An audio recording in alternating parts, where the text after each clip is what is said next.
Hello बच्चों, आज का टॉपिक है सेल। बोर्ड का यूज है, कुछ समय लग सकता है। आज का टॉपिक क्या है? सेल, मतलब पार्ट 1 चल रहा है कोशिका। इसमें कहना है कि कोशिका किसे कहते हैं? सजीव शरीर के संरचनात्मक एवं क्रियात्मक इकाई को कोशिका कहते हैं। अब आप लोग बच्चों ये सोचोगे कि संरचना क्या होता है। जिससे हम लोग का शरीर मतलब जातीय जो होता है, बिल्ली का संरचना होता है जिससे हम लोग का आकार होना या संरचना होना, आँख जैसे संरचना पाया जाता है, नाक जैसे संरचना पाया जाता है। इसमें क्रियात्मक क्या होता है, जैसे हम लोग भोजन जो करते हैं, जो हमारे बॉडी मतलब कार्य करता है, भोजन को मतलब एनएस के द्वारा बाहर निकलता है, तो हमारे बॉडी में जो क्रिया चलता है उस क्रियात्मक बोला जाता है।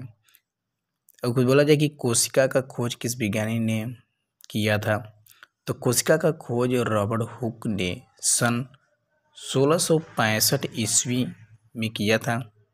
और रॉबर्ट हुक ने मृत कोशिका देखा था। उसने मृत कोशिका खोज रॉबर्ट हुक ने कोशिका खोज किया था, लेकिन वो मृत कोशिका था। रॉबर्ट हुक ने बोतल के कार के टुकड़े मधुमक्खी के छत्ते में कोष्ठ जैसा आकार देखा, जिसे सेलुला या कोसा कहा। इसी के नाम से कोशिका पड़ा। जैसे मधुमक्खी के छत्ते में कोष्ठनुमा आकृति देखी थी, जैसे व्यंजन आकार कोष्ठ आकार होता है। देखो ये कोष्ठनुमा आकृति देखी थी, किसमें? मधुमक्खी में कोष्ठनुमा आकृति देखी थी, जिससे मधुमक्खी के छत्ते में कोष्ठनुमा आकृति देखा था। कौन देखा था? रॉबर्ट हुक ने देखा था। उसी नाम से उसी को सेलुला या कोसा कहा, इसी नाम से कोशिका पड़ा।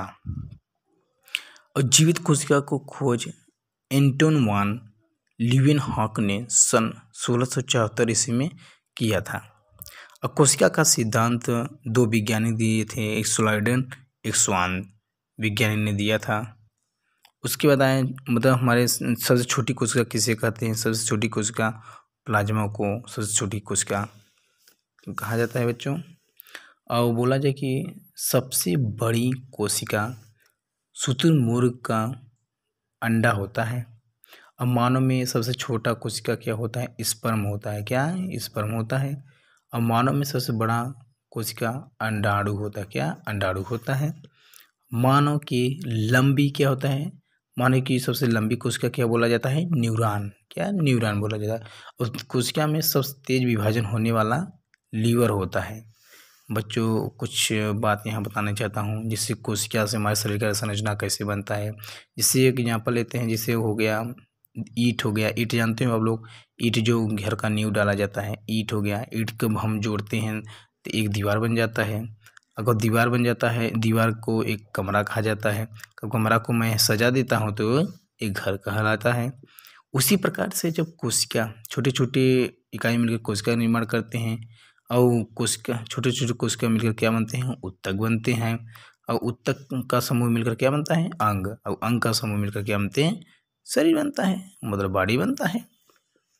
तो उसी में एक पता चलता है कि कोशिका झिल्ली क्या होता है, मेम्ब्रेन क्या होता है। कोशिका झिल्ली पादप और जंतु दोनों में होते हैं, जो प्रोटीन का बना होता है। मतलब 60 से 80% प्रोटीन बना होता है। और उसमें 20 से 40 मतलब सेलुलोज और हेसी सेलुलोज होता है, पेक्टिन होता है, और फैट भी बना होता है। और 5% कार्बोहाइड्रेट का बना होता है प्लाज्मा झिल्ली। और कोशिका के सभी अंग इसी झिल्ली में रहते हैं। दूसरा नंबर क्या है बच्चों? कोशिका भित्ति क्या होता है? मतलब वाल। ओनली वॉल प्लांट, मतलब कोशिका भित्ति सिर्फ पादप में पाया जाता है, सेलुलोज का बना होता है। मतलब कोशिका हमारे जो कपड़ा बनना होता है, कपड़ा किससे बनता है? कपास से। कपास कहाँ से आया? सेलुला से, मतलब पेड़ पौधे से बनाना।